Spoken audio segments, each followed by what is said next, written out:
ښه. دغه د کونړ ولایت نورګل ولسوالۍ شهر قبا کلی دی چې اکثر ورته خلک کیمپ وایي.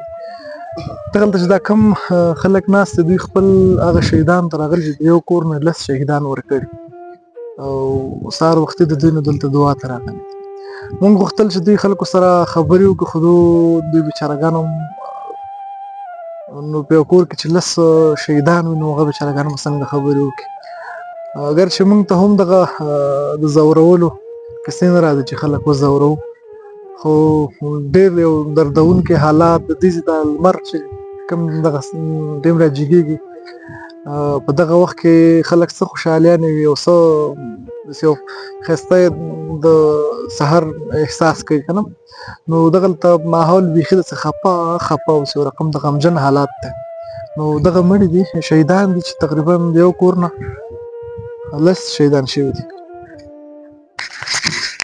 بیا